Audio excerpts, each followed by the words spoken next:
Looking downfield, launching downfield, going for it all! It is close!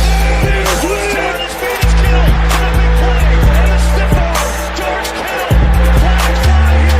And Manning's going to hit one. It's a flag. Back to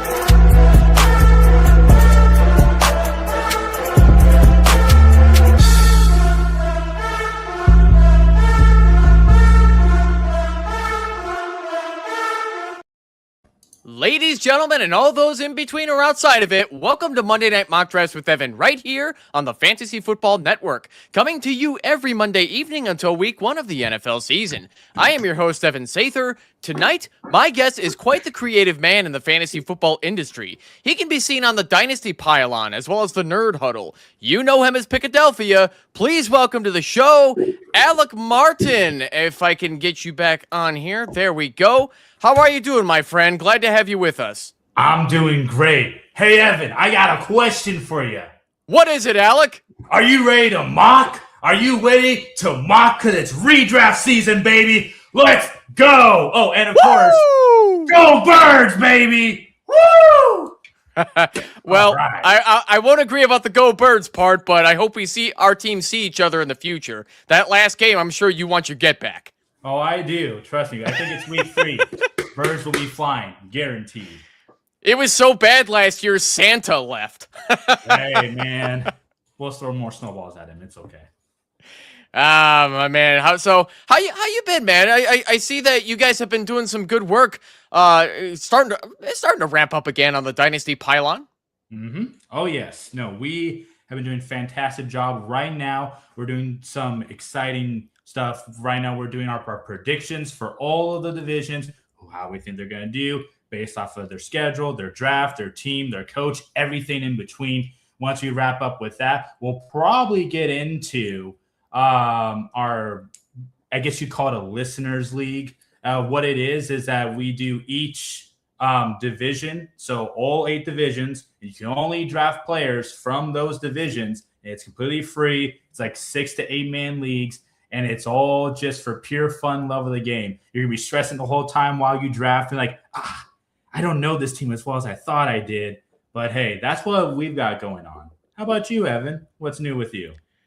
Well, as you already pointed out, it is redraft season. We've done a ton of Scott Fishbowl mock drafts here on the show. Finally changing gears here, switching up to the redraft leagues just in time, as it's hard to believe July's almost done already, man. We're almost in August, and that's when, my Dynasty rookie draft is actually coming up this coming Sunday. We do ours super late, but redraft season, like, my home redraft league is going to be August 23rd, so we're only a month away from it. My mind is blown with how quickly summer is going by so far, but it's still exciting stuff, man. Football season's almost upon us, and oh yeah, baby, we're gonna find out how great our fantasy teams are, man. So it's gonna be fantastic. So I put a bunch of the links that you showed me in the description of this video for those sleeper leagues, your Twitch channel. So what have you been up to on Twitch lately, too? Well, you see, on Twitch right now, I'm actually gearing up because we're doing something a little bit different for our leagues this year, which I'm very excited about. For people who don't know, my Twitch, different than, Nerd Huddle, different from Dynasty Pylon. It's all league-specific stuff. So if you're a part of any of my leagues, I do something special where I will showcase such as the custom power rankings that I do for my leagues. It's ESPN style, and then I'll invite people on the show. They get to see their rankings, talk about their weekly performances, stuff like that. It's tons and tons of fun. But also, what I'm doing differently is I'm doing a Cahoots game. You don't know what that is? It's trivia. It's all trivia, fantasy football, NFL trivia. And we do that, pin up, motto against everybody else in the league. And however well you do determines the draft order. So that will be coming August 1st. I'm really excited to record that. And then I also do some gaming stuff on the side. But we're mostly here for the action, the fantasy football, the heartbreak. It's an art. And it's also right here on the Fantasy Football Network as we're going to go over the rosters here of what we're going to be mocking tonight. 2 quarterbacks, 2 running backs, 3 wide receivers, 1 tight end, 2 flex, 1 kicker, 1 defense, and 6 bench slots. So we're going to be going through 18 rounds this evening as we're gonna get this kicking off here. We're not going to keep the people waiting that much longer. Alec, my friend, are you ready to get this started? I was born ready. Let's go. Yes, you are. Let's do this here. I'm clicking start. I'm going to kick us off here. We've got 30 seconds on the clock for every single pick here. And actually, let me pause this real quick because I think the scoring is... Oh, no, actually, it is... I'm sorry. It is correct. I thought I made a mistake, but it is set to 2 quarterback scoring, so we do have this correct. I apologize to you folks for doubting myself. I need to do that less often, but I don't like picking quarterbacks first in 2 quarterback leagues, so I'm going to go Bijan Robinson just to kick things off and make an interesting talking point here with PPR, because I got to be honest with you, Alec, I'm a bigger Jahmyr Gibbs than Bijan Robinson guy as far as running backs go. You're about to make your next pick. I'm going to let you do that before I get into my question. I want to see what you do here. You know what? I think just to make it fun, you brought up Jahmyr Gibbs, and I think I'll also pick Jahmyr Gibbs here. I think it'd be fun, just to show people the differences of Superflex. You don't always have to follow what everyone else does. That's boring, Sometimes you might be surprised how well you do at the end of the season. As long as you get realistically to top quarterback, top 10 quarterbacks in Superflex, you're not really hurting if you miss out on Josh Allen. As much, I would say. As Frito Bandito takes Josh Allen. Which, hey, for a top-tier quarterback, that's not a bad option to pick. But, so, I brought up Bijan Robinson and Jahmyr Gibbs. I prefer Jahmyr Gibbs, being that I think he has a little more to offer in the PPR game versus Bijan Robinson. I also need to see how well the Atlanta Falcons use Brian Robinson. Sure. I like to think Kevin Stefanski is a stud running back type of coach, where I think Bijan is going to get the Nick Chubb treatment. I think he's going to, and then some, because Bijan, I think, has better hands than Nick Chubb. But who's really going to be RB1 this season? Is it going to be either of those guys, or is it somebody that we don't know about? If you say Saquon Barkley, I might laugh. Hey, man, Saquon Barkley's loaded in for another season. Oh, what's up, guys? I'm breaking up. Oh, no. But no, I'm just kidding. I'm playing. Truthfully, I've always been a Gibbs believer ever since he came into the league. I know more people are higher on Bijan. I personally am a bigger Gibbs fan. I think now he'll get the full workload. And he, I think, has the best opportunity to truly be RB1. However, having said all that, there's really only 4, maybe 5 guys that come to mind I think could do it. And it depends on how you want to look at it. There's those CMC believers who believe that he'll either break your fantasy league and you'll cry because you'll finish last place. He got hurt week 2. He's out for the season. Or he finishes this season as RB1 and is the best player in the whole league. So you've always got CMC. You've got Gibbs. You got Robinson. And then if you want a little bit spicy, you go with someone a little bit later, in round 2 of a super flex, like JT. Oh, speaking of JT, he just went. Or if you want to wait a little bit later because you like the upside swing, of course, this guy's the least likely to do it, but you can never count out the king, Mr. Derrick Henry. Those are my guys. King Henry has been a guy that I think a lot of fantasy football has been doubting for probably between 5 and 6 years straight now. Everybody's just dying to wait for his decline, and it just has not been happening. He's been like Emmitt Smith. He's been a lot like even Adrian Peterson to a certain extent, where those guys just take forever to fizzle out. I don't even think this is the year for Derrick Henry. I still think he's a top 10 running back. He is not showing any signs of slowing down. There's been some hype for the new rookie that they drafted, Adam Randall, but to me, he just seems like an Antonio Gibson, but it remains to be seen if he's even anywhere near as talented as Gibson. So surely Derrick Henry should be going in the 2nd round, if not right around where Achane went. Should he go around there? I think in a redraft league, if it's a normal redraft, we're not talking about normal super flex, I think he should be going right around there, right around the turn, maybe 2-4, 2-5 at the latest. In a super flex, I could see him going a little bit later towards the 3rd round. realistically, because there's other running backs and there's a bunch of QBs that typically go. How I look at super flex is you take the first round, maybe even the first two, and you just slide down all of your other rankings as far as a normal like PPR redraft league would go. Because that's just how I kind of visualize as my picks about to come up when it comes to super flex. Ooh. Yeah, and ADP is not favoring Derrick Henry right now, and I think that could be a veteran steal that a lot of people are getting afraid to pick up. So I'll be curious to see if you even go Henry here or where direction you go in with your next pick. You see, oh man, I could just shore up those two guys and get them right now. Man, I kind of like that idea, so I will. I'll go with you call it a homer pick if you want. With Super Bowl MVP, Jalen Hurts, baby. We're running him back with him. Woo! Yeah, I'll get into why I think Jalen Hurts gets too much disrespect in a bit here. As soon as I make my next couple of picks, I'm going to go Trey McBride without the tight end premium because I think he's going to get peppered with unbelievable targets. And then I'm going to be a bit sneaky here, and I'm going to snatch Saquon from you just to take it a turn. That's great. Because I was torn between Hurts and Barkley, and I'm glad that you made that choice a lot easier for me. Again, in super flex, to me, I truly believe in the first round, you don't always have to go QB, regardless of where you're at. And I think as long as you get two of those guys who have top 10, maybe top 8 or below upside swing, then you'll be just fine, which is why my next pick is going to be Bo Nix, who is so criminally underrated, it is not even funny. Look at his last 2 finishes, 7, both times. This guy runs and passes. I mean, getting him in a 3rd round, I think, is such a sweet spot in Superflex. He should be a 2nd rounder, in my opinion. Alec, you have made the argument for me. I can't believe how much disrespect Bo Nix gets. I don't quite frankly understand the disrespect that Bo Nix gets because a lot of people are not going to like to hear me say this, but especially not classic Mike. Bo Nix is better than Justin Herbert. Yes, I said it. Come at me, Mike.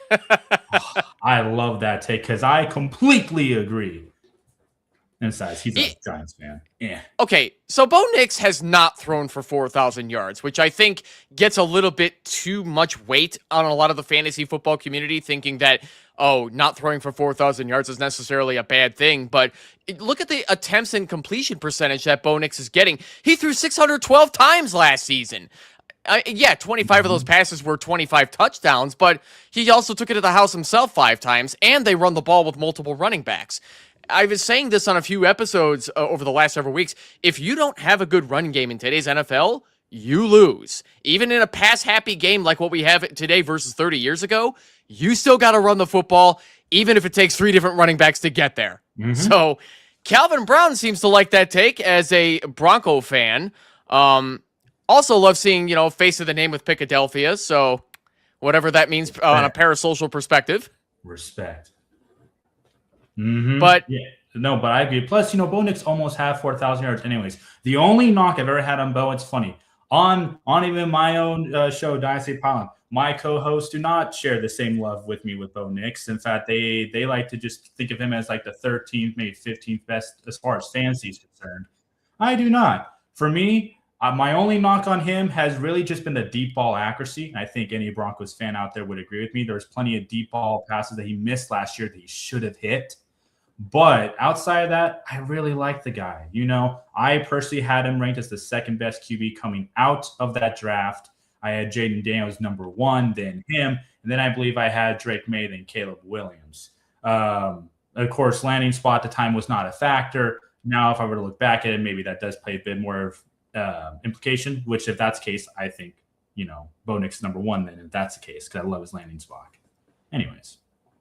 And this is not to disrespect Justin Herbert either, because he has shown that he can absolutely throw for more than 4,000 yards with the right staff, the right offensive line. I mean, I can't remember the last time the Chargers even had a good offensive line, to be fair. I remember when the Chargers got clowned on for drafting Joe Alt, and I'm just like, how is that a dumb pick in the first round? He's exactly what they need.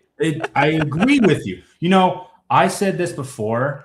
Actually, I want to ask you this and the chat. Who do you think has done it better? Russell Wilson on the Seahawks when they had those atrocious years of the O-line, pretty much every year of his existence, or Herbert, an atrocious O-line for the Chargers? Who's done it better, truly? Because they both have had made something out of nothing. Let's see who has fallen. Oh, wow. I really can't say no to another running back who also gets disrespected, but every year he puts up anywhere between maybe like 10 to 12th rank. Kyren Williams. Gotta love me that running back. And Kyren Williams is an interesting pick, too, because just because he's sharing the backfield with more, Blake Corum is getting more carries, it's not taking much work away from Kyren Williams. Sean McVay is making 2 running backs work, but Kyren Williams surely doesn't fall off too hard this year, does he? No, that's why right now I have him ranked as number 12, but I think he could creep up possibly the top 10 because really, if you look at his last 3 finishes, he finished 7, 7, 9, half PPR, 6, 7, 9. I mean, the guy's done phenomenal, I truly think.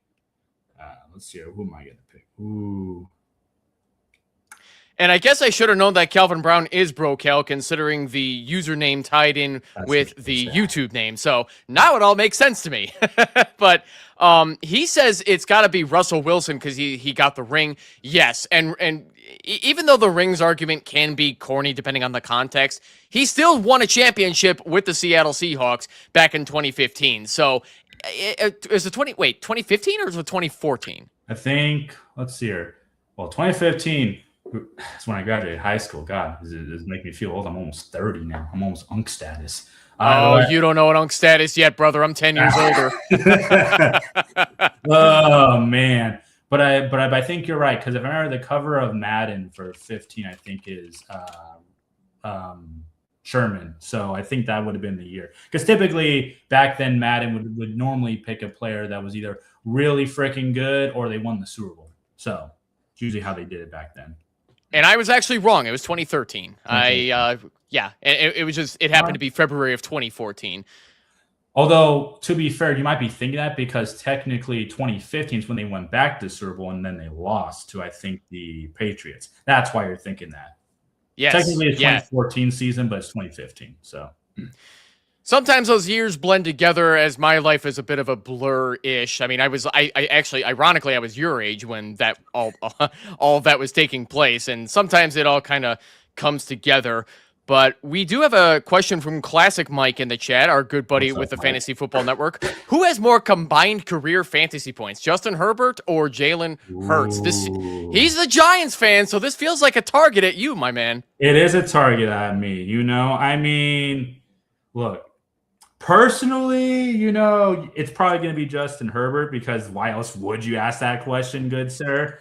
But as long as they keep doing the brotherly shove, as long as Hurts still has his legs, I think more people will be picking Hurts, especially since I got him and Devontae Smith stack, who I'm expecting a big year from Smitty. Smitty should have anywhere, hopefully 1,200 plus yards. That's what I'm expecting. Otherwise, I'll be disappointed.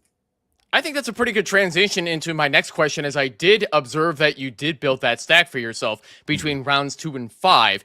Do you believe in stacking for redraft leagues? As I'm the type of guy that stacks in DFS and best ball only. I was planning originally stacking in Scott Fishbowl too, but then my plan just went to pieces as I just fell into a pattern, which I'll talk about later. Do you believe in stacking in redraft though?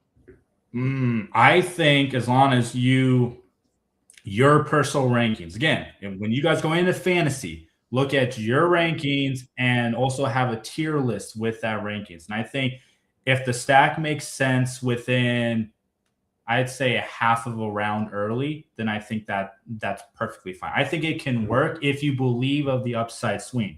Now, of course, don't get twisted. If you go too early and it cuts you worse, then it'd be just terrible. Like, for example, right now I'm actually going to pick Tate. I think he's got the best opportunity of all the rookies to truly be a star this season. So we'll see how that works out. But anyways, no, I think there's no problem with stacking. It just depends on which stacking you're going for. I think that's what I like. Classic is Lamar Jackson, Derrick Henry. I think that's perfectly fine, given the way that offense runs. Ooh. Yeah, so coming back to you, I do like your Carnell Tate pick, as I don't think he's going to need a long time to become the top target by Cam Ward. I actually considered taking Cam Ward in this spot, but I'm still a CJ Stroud believer. I think he'll bounce back. I think the offensive line for the Texans will be noticeably better, even if it's not going to be top tier again this year. But you went Jaylen Warren as a third running back. I love Jaylen Warren as an RB3 because he's clearly going to get better work over Rico Dowdle, where Rico Dowdle I could see sneaking away with some touchdowns or taking some TDs away from Jaylen Warren, but Warren's going to get the PPR work, right? He will. And also, from what a couple of my sources tell me, not only should he be the main feature back, but really sounds like they're not trusting Rico Dowdle too much with really anything. So to me, I look at it as I've always liked Warren. Whenever I watched him play, I always liked the way that he would run the ball, and he just never really got the true opportunity, I felt like. And I think this is the year where if he really branches out, he might be a sneaky, in this case, 7th round running back who finishes, inside the top 15, top 14 or better. I truly think he could be one of those mid-round, quote-unquote, sleeper backs that people aren't really talking enough of. So I'm glad you brought him up. Yeah. So, Warren has been a guy that I've targeted in a bunch of mock drafts, just Scott Fishbowl in particular. But, I mean, Alec, have you had your Scott Fishbowl draft yet, or are you still waiting? Yes, we just finished, and the amount of rage that happened to me. I've never had this happen in any league. In a money league, you would expect this. But in a free, awesome charity work, love Scott to death for doing that, I got sniped 12 times. 12 times on players, and it was always around the turn or right before my pick. I had pick 9, which I feel like is the worst spot this year for Scott Fishbowl. And I was like, you kidding me? They took literally all the quarterbacks I wanted. And when I tell you my QB room, you're going to think it's disgusting. Keep in mind, the rest of the roster is not bad, but QB room is atrocious. Baker Mayfield, that's the only good one. Then I have Geno Smith and Deshaun Watson. Absolutely atrocious. I mean, if you're looking for valuable quarterbacks in Superflex, that's it. I wouldn't expect a lot of consistent points out of them, but no. Geno Smith, I would definitely trust a lot more than Deshaun Watson. I feel like his Achilles is ready to explode again. Yeah, but like the rest of my roster looks fine. I like my running back room. Granted, it's small, but I'm happy with it. I believe I got Price, I got A-Chain, and then who was there? And I got Emmett Johnson. And I forget who my 4th running back is. I'd have to look at, but it was mostly really good wide receivers and tight ends. So I was happy with that. Brocal in our sleeper chat says he's with you. He did Scott Fishbowl 16 live in Dallas. Let's just say I have 0 quarterbacks, and I didn't plan on that at all. So Brocal, I shared this in the Fantasy Football Network Discord server. I went wide receiver, tight end for the first 10 rounds. I just kept doing it in a pattern. And the stickers they had for the physical boards happened to be the same colors as the Adidas golf polo that I was wearing that day. So I was dressing for the team that I wanted. It just turned out to be amazing. I waited until the slow draft part to get my quarterbacks, which, oh God, who did I even end up taking? I can't remember. I'm going to have to go look real quick here because I just actually finished my team here. And the quarterbacks I ended up taking are Bryce Young and Daniel Jones, which, hey man, value picks, right? Mm-hmm. No, I agree. Ooh. So I'm pretty happy with my Scott Fishbowl team. We'll talk about it more toward the end of the show. But okay. Sam Darnold finally went by Kevin, our good buddy over at the Devi Royale. Shout out, Kevin. Glad to have you with us this evening, drafting from 3. We're gonna see where Alec goes next here with his 8th round pick. Only because it makes sense. I think here I'm looking at all the wide receivers. And there's like only maybe 2 or 3 that kind of jump at me. But I think having a stack here doesn't hurt either. So I'll get Sutton, who I will believe will be the wide receiver 2 on the team. But he'll still get over 100 targets. He'll still look decent enough. And where I got him at the end of the 8th round, I don't think it's a bad pick. Right back to you, good sir. I just grabbed DK Metcalf and Jacoby Myers. I still have a little bit of belief in Metcalf and the Steelers' offense, even if they did just go get Michael Pittman and draft Jeremy Bernard, who Aaron Rodgers is notorious for not throwing to rookie wide receivers, so maybe we don't see enough of Bernard until the double-digit weeks, but in the meantime, I'll take advantage of DK Metcalf as my wide receiver 3 for the value. Sure. You know what? Just because I think he'll be just fine on the team. Not too high on Alec Pierce. Granted, we have the same name, so maybe it was just destined that he'd be on my team. But his situation's a lot better. And I do think that they wouldn't pay him all that money for no reason. So even if he finishes in between 20 to 28, I'm not going to be too mad at that for a wide receiver 4. Yeah, no, I think it makes perfect sense because he will have his high upside weeks in which he scores 2 touchdowns off of 120 some yards receiving, and then go 2 catches off of 3 targets for 20 the following week. He's a boom bust wide receiver. It's going to happen. This is the Tyler Warren offense. He's not going to see consistent. They don't. Ever since they traded Michael Pittman, they don't have a regular big bodied wide receiver that's going to be the go-to guy for possession stuff. They're going to have to see what they can do with smaller guys like Josh Downs and Alec Pierce, if I'm not mistaken, is not he's 6'3" and 211, so he's not a tiny guy at all either, but Alec Pierce never struck me as anything more than a Marquez Valdez-Scantling. Great at deep stuff, but not a guy you're going to use in possession situations. I mean, personally, I'm a more bigger Josh Downs fan, and just a little bit of knowledge drop for you guys out there. So when you guys are looking for guys you're not too sure about, Josh Downs is right in that age range where if he were to explode, it has to be this season or next season. What you'll find, and I've looked at a bunch of different stats on this, and I've done a bunch of different stats on this when it comes to certain positions. For example, mobile quarterbacks, they're good until roughly around their early 30s, and that's when you see them decline heavily from their leg usage. Now, it doesn't mean that they can't become a pocket passer, but once they hit around 31, 32, maybe 33 at most, you shouldn't be looking at them as, they're still going to be running with their legs. They're more prone to getting injured at that point. And so when it comes to wide receiver, you typically want a guy that's anywhere from the ages of 23 all the way up to about 25, 25 and a half. That's the sweet spot where they are expected to explode. I mean, look at Zay Flowers last year. He went off like crazy. Granted, I feel like it was only for a few weeks, and other weeks he was frustrating, but he did finish inside the top 10. So those numbers do reign true. Yeah, and Zay Flowers, I feel like, is also another example of a wide receiver who's criminally underrated because he's a Baltimore Raven, and there's a lot of people who believe Lamar Jackson is a running back who throws the football, which is wrong. He can throw the football, but in any case, wide receiver 7 last year for Zay Flowers off of 118 targets, 1,211 yards, and 5 touchdowns. Yeah, his red zone opportunities might not be there as much, but the Ravens struggled mighty hard on offense last year. You could tell Harbaugh was pretty much done with this team too. And now they've got Jesse Minter, a defensive-minded coach, taking over. And I always forget who Declan Doyle is their offensive coordinator, who is from the Ben Johnson School of Hard Knocks, we'll call it, for a lack of a better way to put it. So honestly, I it's not so much that I'm high on Zay Flowers now. I think Mark Andrews is going to surprise people and bounce back because in a Ben Johnson offense, the tight end should get fed.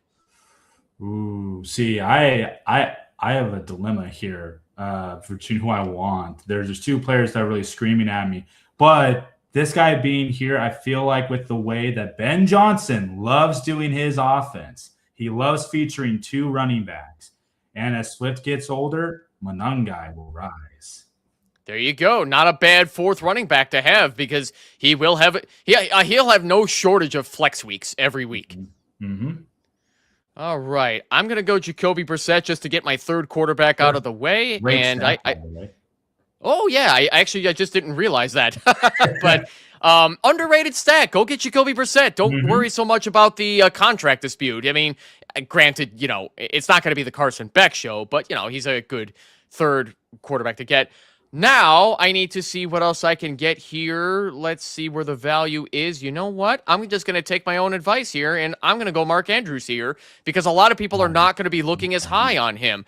Orlando Gadsden, Hunter Henry, and even Dallas Goedert are higher in sleeper ADP right now over Mark Andrews. I think that's fucking wrong, my man. I love me some Dallas Goedert, but I think Mark Andrews is going to be better than all of those guys this year.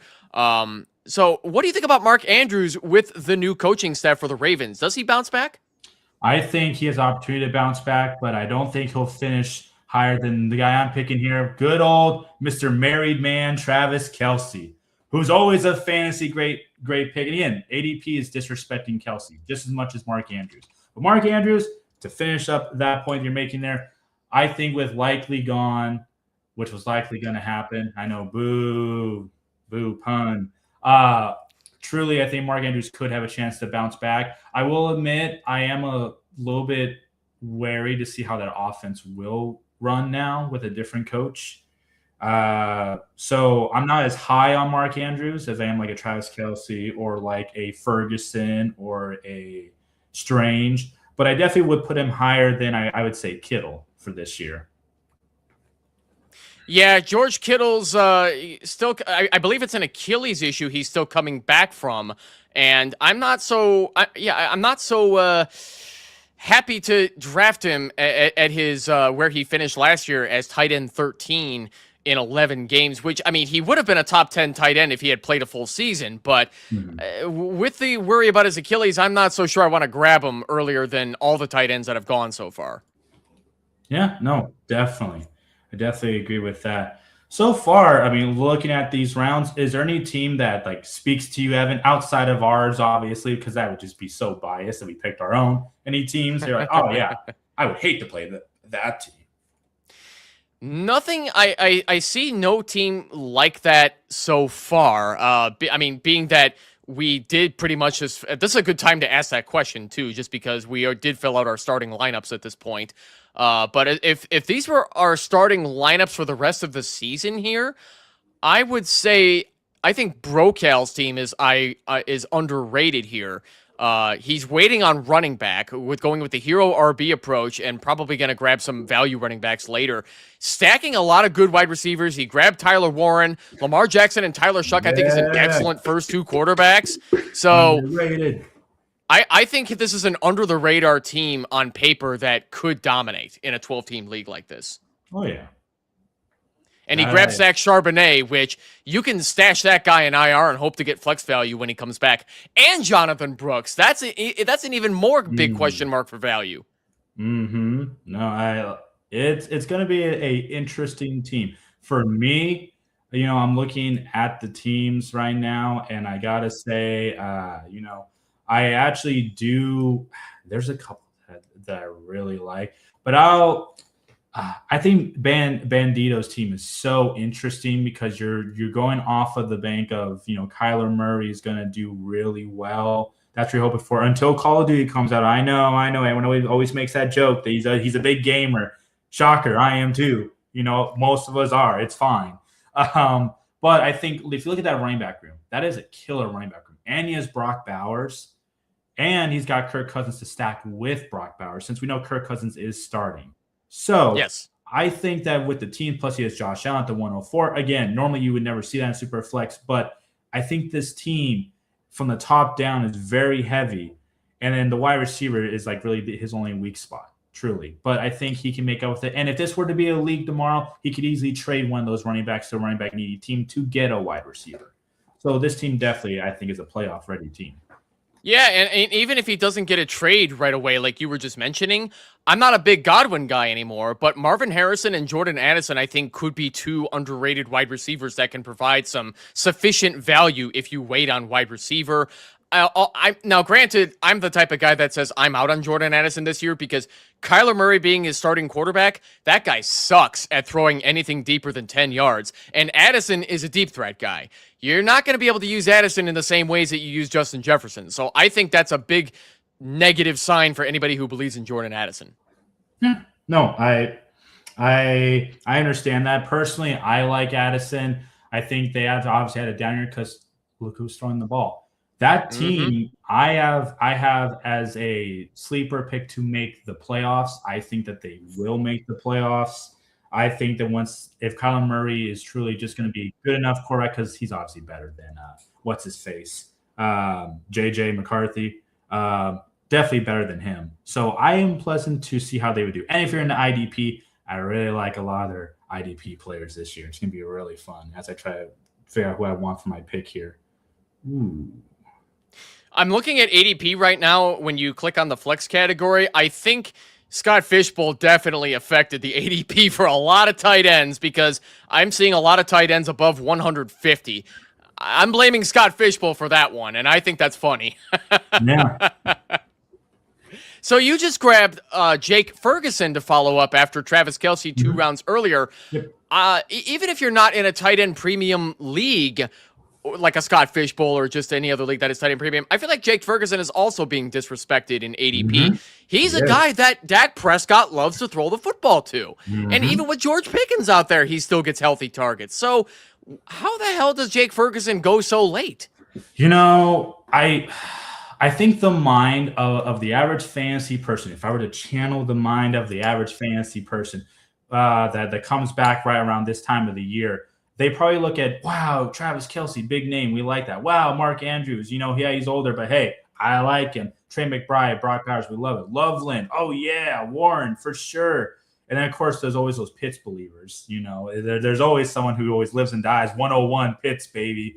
Fannon's good. I feel like truly there's a couple of tight ends that get disrespected or they're not talked about enough. And I think it just has to do with maybe, in this case, Dallas. There's CeeDee Lamb, there's George Pickens. They're probably, they're going to get most of the targets. There's no way Ferguson could possibly get, anywhere close to 70 to 100 targets. No way, but he can because Dak loves to sling that rock. All right.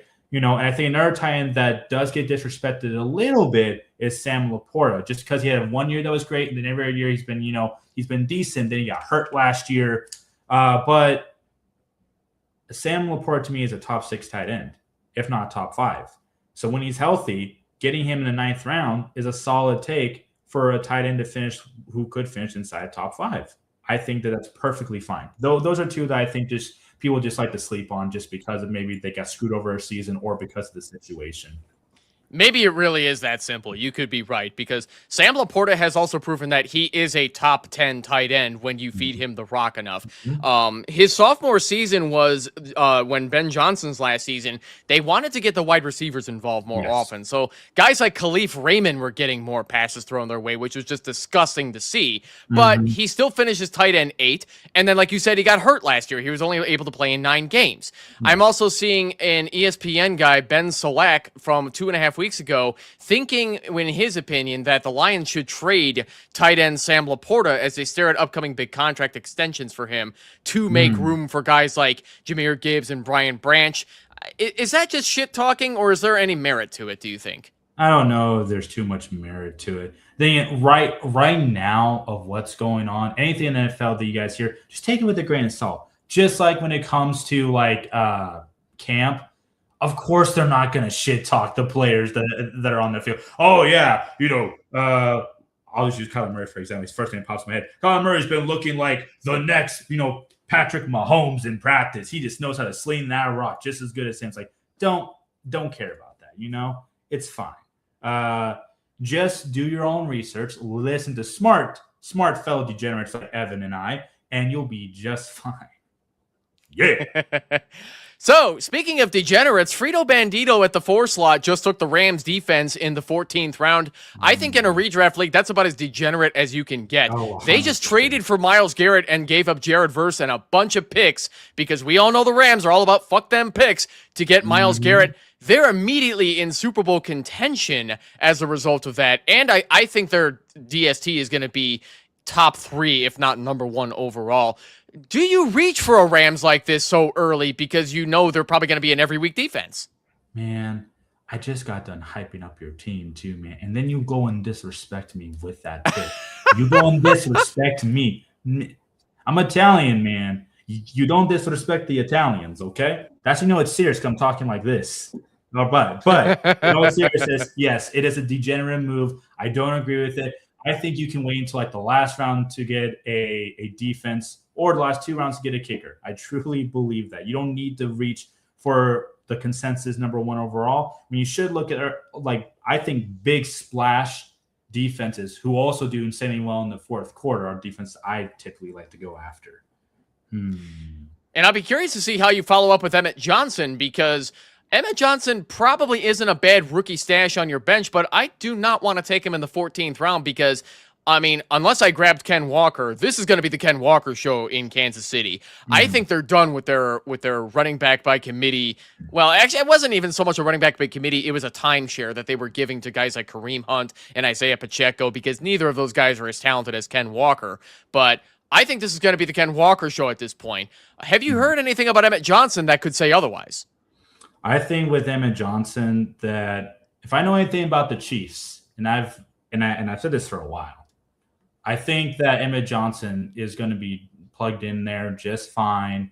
I don't think, like, for right now, you stash him, you wait probably around the second half of the season if anything happens to K9, and by then they might shake up their running back room. We don't know what it will actually look like until the season officially starts with what they want to do. But Emmett Johnson does great things in the pass work, and he's also a good blocker. And if we know anything when it comes to running backs and tight ends, you could be a great receiver or good at a decent running the ball. But if you're not good at blocking it somewhat, unless you're some generational talent, you're not going to get snaps. That's just how it works. I mean, that's why Isaiah Likely didn't, take off. We all love him, but he can't block.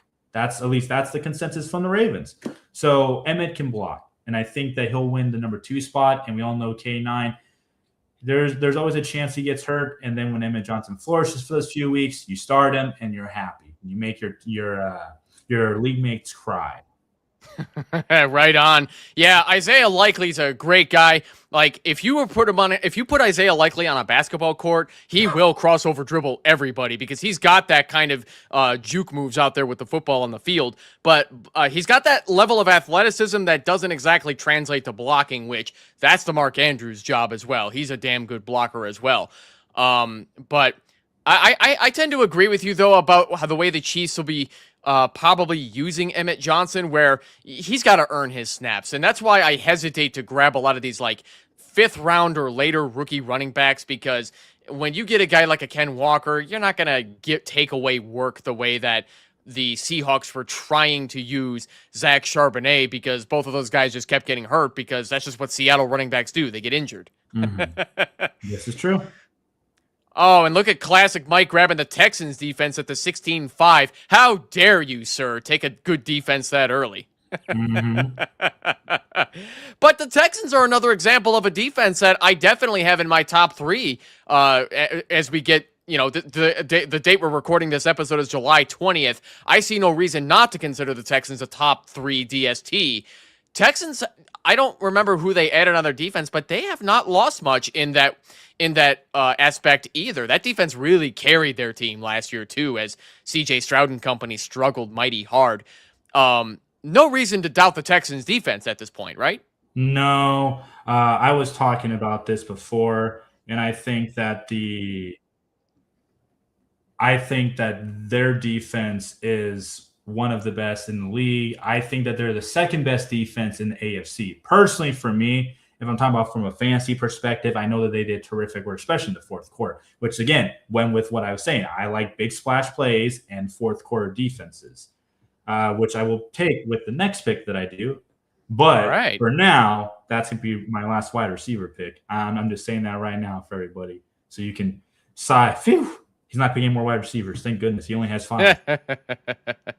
But but you will see that my defensive pick will be a little bit different, because it's going right with that wheelhouse, because I think maybe it's because I like their defense, because they do make those big splash plays, and I think that they're going to be better, and I love their DC coach to death, and I usually am not wrong when it comes to picking defenses, but give me the Vikings defense. I love it. I think it's interesting that you take the Vikings defense, because I think a lot of people forget how much talent they have in their front. Their secondary is ass, but at least they have a front that, like you said, high sack upside, because they have the guys up front. They don't have Danielle Hunter anymore, I don't believe, but I mean, they do have those guys up front, led by why am I forgetting the defensive coordinator's name? He used to be the Dolphins coach. Why am I forgetting? God damn it! I'm gonna have to look him up, but he is a guy that I have been wanting as our head coach before we hired Matt Nagy years ago, which was disgusting. Oh my goodness, Chad, help us out here. I know you're talking. Brian Flores, got it. I love Brian Flores, and that's what scares me about the NFC North when my Bears face him, because they did get the better of us week 1. Brian Flores is not to be slept on for his defense. No, he is not. And I will say also the Broncos defense would have been also a good pick there normally, because that's the number 1 defense that I have as far as for AFC. Like I said, I like to go against the grain a little bit sometimes, especially if I trust the rest of my roster, because you never know. Because you're drafting for this season, guys. not for last season. So get that out of your head. When it's redraft, you're only drafting for this season.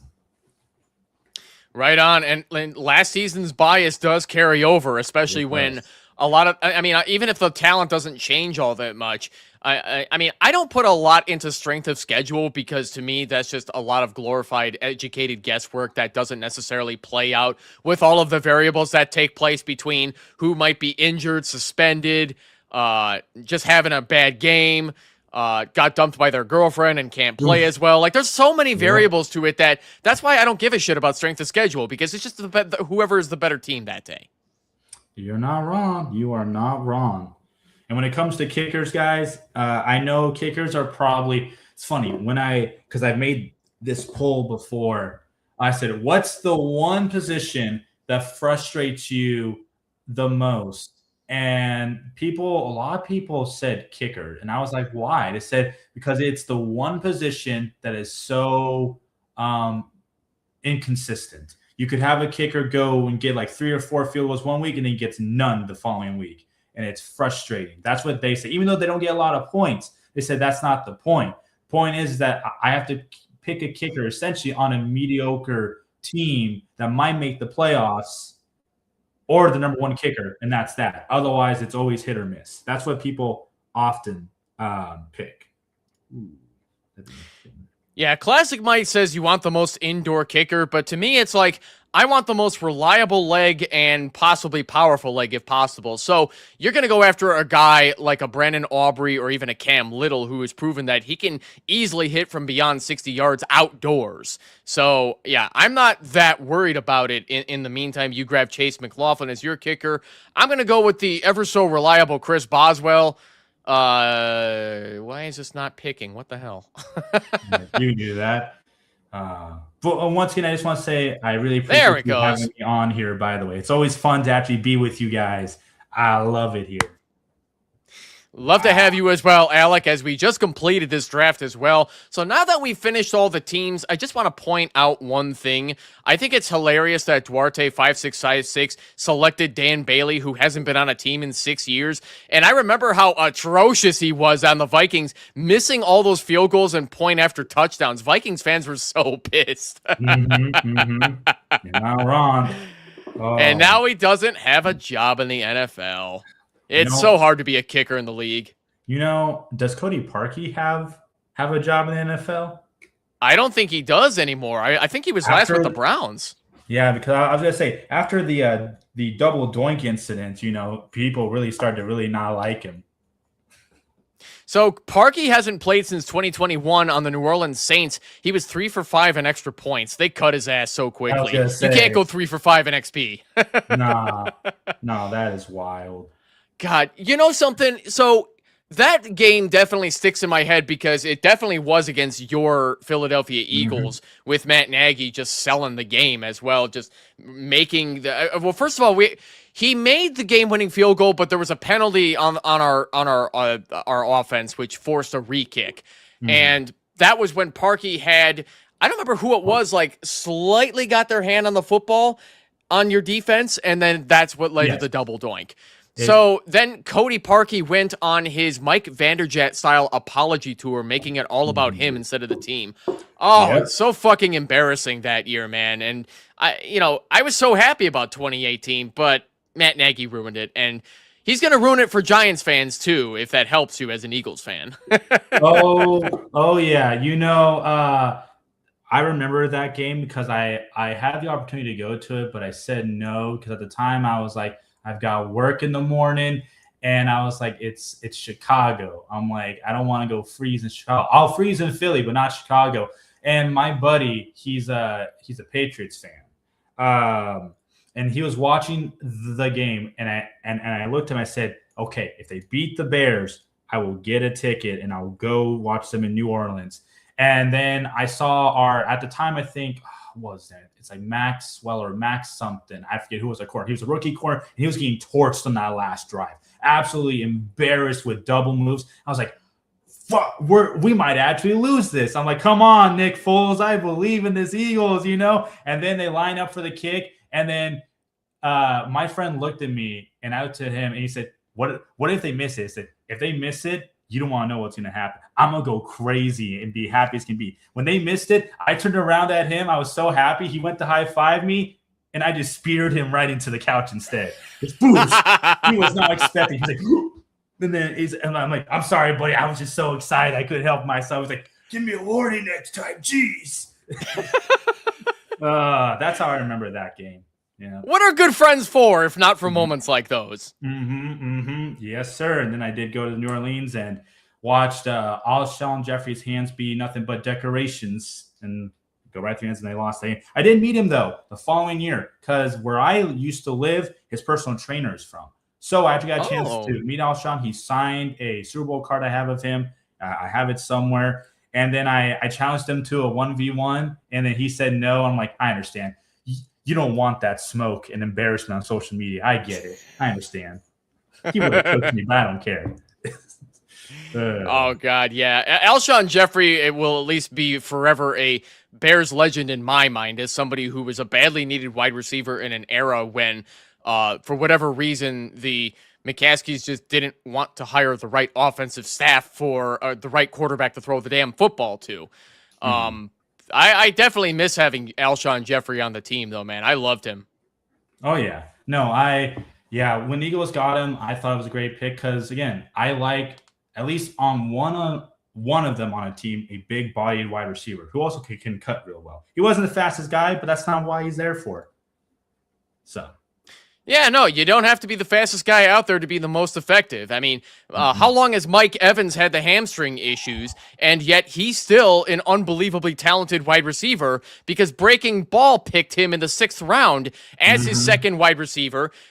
Brock Purdy is going to be so fucking happy to have Mike Evans to always just throw the football to. He's needed somebody like Mike Evans for a long time. It was supposed to be Brandon Ayuk filling that role, but he fucked off and took the guaranteed money and left. So now he's got Mike Evans. So, yeah, Mike Evans has got to be an unbelievable steal at 6'6", right?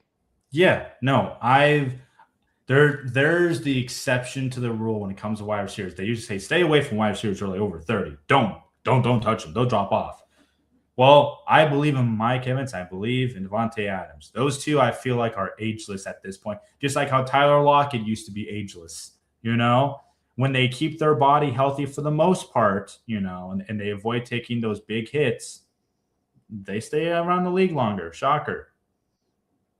Right. And then not only did Breaking Ball take Mike Evans in the 6th round, he got a steal on Brian Thomas at the 8-6. And quite frankly, I think if this were a real league, Breaking Ball was going to make a lot of people bawl in the form of sobbing, crying tears of regret that they didn't take Brian Thomas, because this is a guy that if you feed the football to him at least 100 times and he stays healthy all season, he's going to catch a good chunk of them, whether or not it's Trevor Lawrence as his quarterback, because you don't become wide receiver 4 in PPR leagues if you're not talented. And I think Brian Thomas is going to be the future for the Jacksonville Jaguars alongside Jacoby Myers.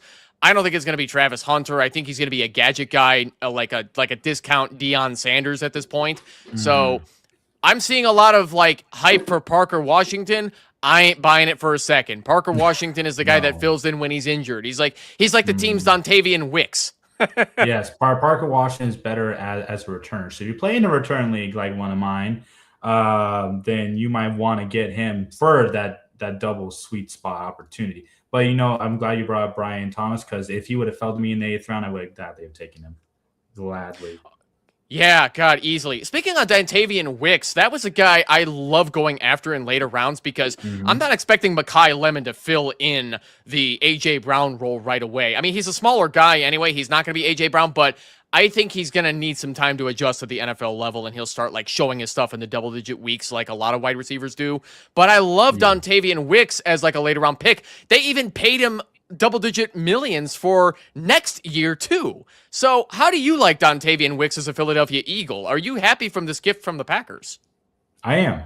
I think that a lot of people are sleeping on him, but if you just look back, I think, what was it? I think it was 2 years ago. I could be wrong. You could fact check me. I believe he was number 1 wide receiver when it came to man coverage. He was really elite when it came to route running, and he could break off a man coverage like crazy. So it was either 2 or 3 years ago, I forget, but he was very exceptional at it, and I think that's what you get him there for.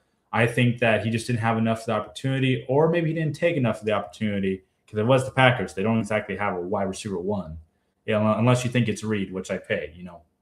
I like Reed, so I could care less. But they're all wide receiver twos in my mind. But I think it's great for the Eagles. I think Lemon, they want to use him in the outside. I think he could be one of those players where, depending on the formation, they could have him on the outside, they could have him in the slot. I think he could fit either of those roles, kind of like how CeeDee Lamb is used in the Cowboys. They'll put him in either role. I think that's ultimately where Lemon would shine the most. Yeah, no, I think that's going to be probably a proper usage of him as well, being that he is not a big body receiver guy at all. I don't even see him drafted at all, too. I actually, no, he's got taken by the 10-8 by Axe 238 doer. But Mekhi Lemon is 5'11 and 192. Alec, I'm 5'9 and 178. I am not that much smaller than Mekhi Lemon. So if that tells anybody like the size of this guy, not the smallest guy in the world. Like, I mean, if we're comparing him to guys like Josh Downs or who was the Rams wide receiver that joined the Dolphins this year too? I'm sure his name will come to me later. But yeah, he said. I mean, Lemon is definitely going to have. I'm not sure if he'll even take the old Devontae Smith role, because I'm having a hard time believing in the Devontae Smith hype, where he's talented, but I don't think he's going to be a top 15 receiver. You see, well, for once, we might have something to disagree with on. And this is not Homer talk. I want everybody to know it's not Homer talk. I look at it as there was 1A and 1B, and there was also one season where both of them finished, I believe, inside the top 10. I could be wrong, but I think there was one season where Devontae Smith and A.J. Brown both finished inside the top 10. It was one of those, or it was top 12. It was something like that. There 2022. Yep, 2022, where they both finished there. And I think that with Devontae now having that full-on role, and he's not a headache, meaning he won't just cry to the team, go read a book, none of that other stuff, I can seriously see where he does have a 1,200-yard season. I think that that's very believable, especially since there's, once again, new OC. I think that's possible. And if you look at Devontae Smith, especially when it's deep balls, he may be 170 pounds, but dude can jump. He's got hops. This dude has the route running too. To me, I always thought of Devontae Smith as a Tyler Lockett. So back when it was DK and Tyler Lockett, I always thought of it Tyler Lockett. I'd rather get Tyler Lockett later than DK, or in this case, AJ Brown back when we had him, just because I think that Devontae, for where you get him, is a much better sweet spot. And I think, again, getting him in the 5th round, anywhere in the 5th round is perfect, because I think you're drafting right in that sweet spot where his ceiling should be, like I said, top 15 wide receiver. I think he can get there. I truly do. Yeah, so I'm just trying to highlight with my mouse, if you can even see it, that you took him at the 5'2" earlier in the episode, and he just has been, like I said, I don't believe I don't think he's ever going to do better than 15 in PPR leagues, but he's proven that he is a solid wide receiver 2 every single week, and obviously the wide receiver 1 upside, but every wide receiver 2 has wide receiver 1 upside. That doesn't mean a whole lot in my opinion, but when he falls into the end zone, you're not going to be complaining about that too, because he won't get to 10 touchdowns, but he will get targeted in the end zone. That's never a doubt. Like, averaging 8 to 9 yards per target is nothing to sneeze at either. No, not at all. So real quick, looking at your team, my team, and we'll even do classic Mike, because we love the guy. I do. Which one of those 3 do you think are your favorite? And it's okay if you pick yourself, favoritism, I get it, but it's okay. Yeah, so honestly, like, the more I'm looking at these teams, I think Breaking Ball now has the most underrated team, now that I'm looking at, like, the value that he got especially in the later rounds too. Like, he was not shy about waiting to grab Geno Smith, who is going to be peppering Garrett Wilson with a lot of great targets. Dobbs is an excellent red zone receiver. Coker is an underrated PPR option with a great set of hands, just in case that Chris Brazzell, for whatever reason, doesn't work out. Denzel Boston is the big body receiver that they've been looking for, who could, finally take over Jerry Jeudy's old job in double-digit weeks. Keaton Mitchell's a great backup to have in case something happens to Omarion Hampton. And I just love what he got as far as Everything else here, I mean, David Montgomery's your RB3 is great too, in case, Bucky Irving proves to be the one-dimensional running back that I think he is. But to get Bucky Irving in the 5th is still pretty damn good value too. It is, because a lot of people are now kind of like, oh, the ship sailed on Bucky. I don't think so. I do think the injuries can be concerning, but we also see when he's healthy what he can actually do. So that's how I look at him.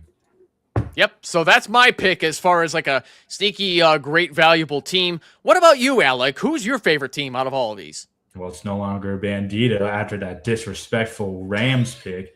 Gross. Get out of here, Bandito. You're gone. You're banned. I'm kidding.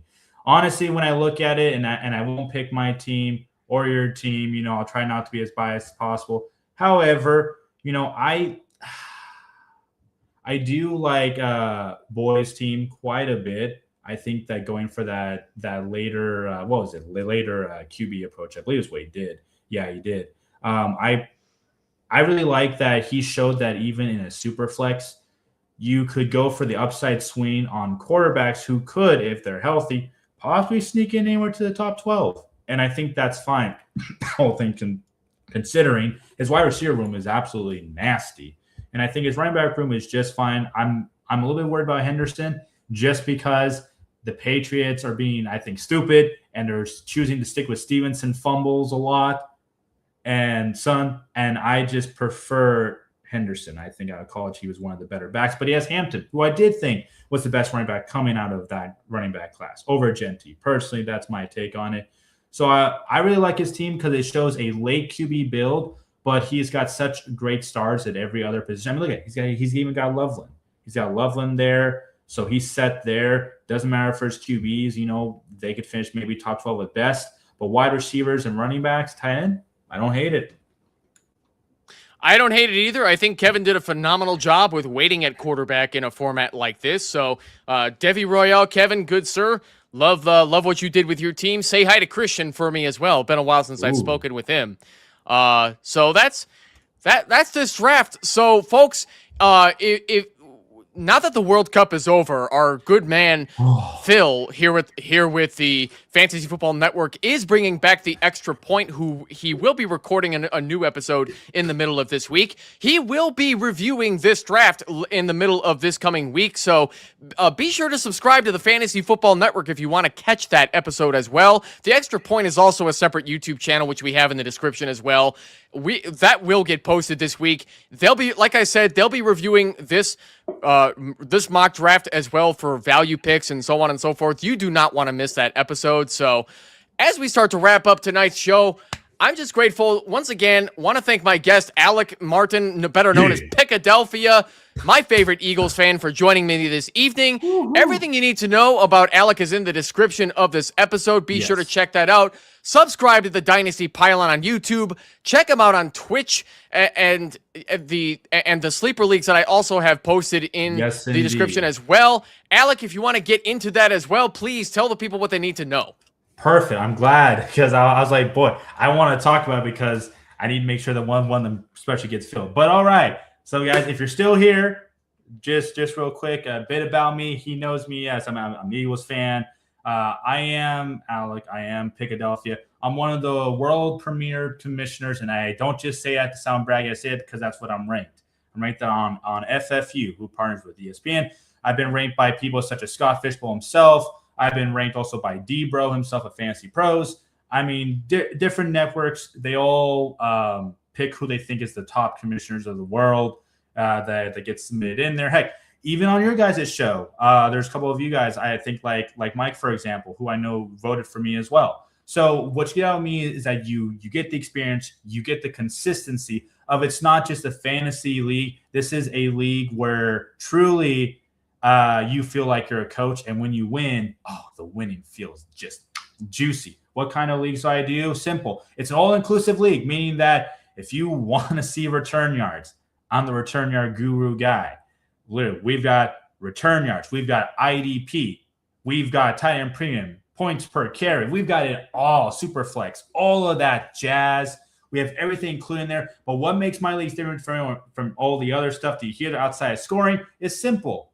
I do more because I clearly hate myself, and my lover love her to death. She is amazing. But when it's football season, she absolutely hates it. She's like, it's your mistress again. How dare you leave me for your mistress for what, 4 months? I said, sweetie, it's not you, it's me. Truly, it's me. I have a problem.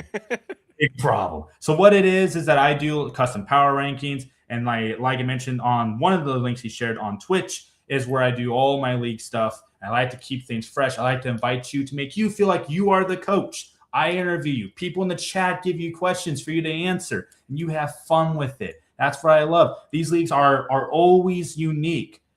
This year, actually, for the small buy-in league, we're having a special. Every 3 years, for any of my leagues, I do what I call a dynasty special. No, it's not a dynasty league. These are redraft and keeper leagues. But, I mean, I do have a dynasty league, but that one's full. But what I do is I add more money into the pot personally for myself. So what I do for this year, I added an additional $100 for the grand prize winner. I also added an extra $10 for the second place winner. So now they get $100 instead of $90 because the buy-in's $90. So I thought it would make sense that they get that back. Division winners now get $25. And then league challenges. So for people who don't know, I do monthly challenges so you can win money monthly. So in total, you have I believe it's 12 to 14 different ways that you can win money in my leagues. So it's not just a league where first, second gets it or a division winner gets it. No, you also have monthly challenges, which are randomly spun with a fancy looking wheel. And that's what the league goes for. Both offense, defense, special teams, whatever it lands on, that's what you got to do, baby. And there's a special on that. And also this year as a special, just for saying thank you for being part of that league. That is a game of inches, by the way, guys. It's a smaller league. That one just purely redraft. We also have a special where there's a company that I'm going to be getting a specialized thing for where you can get the history of your entire NFL team done as newspaper articles. So any newspaper articles that are posted about that team, we've got that for you. So that's a small league. That's a special guy out there. And then, of course, I got my keeper league just to keep it short and simple. It's the same thing as the other league, except for you get to keep rookies as keepers. You also not only get all the same benefits, but better things such as, you can win one of these rings, you can win a ring. And it's a custom ring. So you tell me how you want to customize and we do it. Or if you want to fully customize it yourself, you can. That's with my partnership. We also do stuff with Trophy Smacks. We have a bunch of different trophies. Offense, Defense of the Year, Coach of the Year. You win it all year league trophy. Bam. We've got it all for you. And those leagues do come with special perks as well. I'm not going to get too deep into that sauce right now because I know we are on the show. But if you are interested to hear about either of those leagues, especially the Keeper League, I have 3 openings in that one, which is called The Pick Is In. And the other league currently has 1 opening and a potential second one. I'm waiting to hear back on the other guy. If he doesn't reach out to me, then oh well. So please, if you guys want a deeper experience with a premier commissioner who will listen to you, who literally pulls in all his thoughts. Literally, I have 7 test leagues. I test literally any type of scoring metric I can. Scott Fishbowl has credited me for that for being a mad scientist. He loves the way that I run my leagues. So if it's a vote for confidence from him, I think you guys are in good hands. So if you guys are interested, please reach out to me on Sleeper at Philadelphia or join in any of those links below. Like I said, the Keeper League has 3 spots open. It's $200 buy-in, but you get more money. And, of course, the same other benefits you see there. And then I'll explain into depth all that other stuff. And also join the Discord. Join the Discord because it's my own fancy network that I've got for you guys where you can mingle with people like Evan here or myself or other people. Or you can see also all the league rules. They are listed in there and color-coded. I think that's enough of a yap session that I've done here. So, again, I appreciate you guys and having me on the show. And I would love to see you guys again sometime. And make sure to stop by Dynasty Pylon. Say hi, damn it. We would love to see your faces. I need more love for the Eagles. My co-hosts hate me and the Eagles. I swear. A lot of great stuff packed in the description of this video as well. If you guys are interested in any of those leagues Alec has promised, check them out in that description. There's some spots open. Alec is no joke when it comes to being a commissioner. I have yet to play in any of his leagues, but the way he does things inspires me to be a better commissioner for my home league. So I at least needed you to hear that as well while we're live on the air wrapping this up here. So this guy means business with even though he may be, even if you hate the Eagles, he means business. Come kick my ass then. I dare you. I'm defending champ right now. Come kick my ass. I want you to. That's it. Well, All right, so we're going to wrap this up for tonight. Be sure to tune in next week for the beginning of another Redraft League mock draft. So joining me for next week for a 10-team PPR 2-quarterback Redraft League, making it a little smaller this time, Mike from the Dynasty Degens is going to be joining me. So that's going to be interesting getting a Dynasty guy's perspective for Redraft League. So you don't want to miss that. This has been Monday Night Mock Drafts with Evan signing off. Have a great night, folks. We'll see you all next week. Take care. See you guys. Go Birds.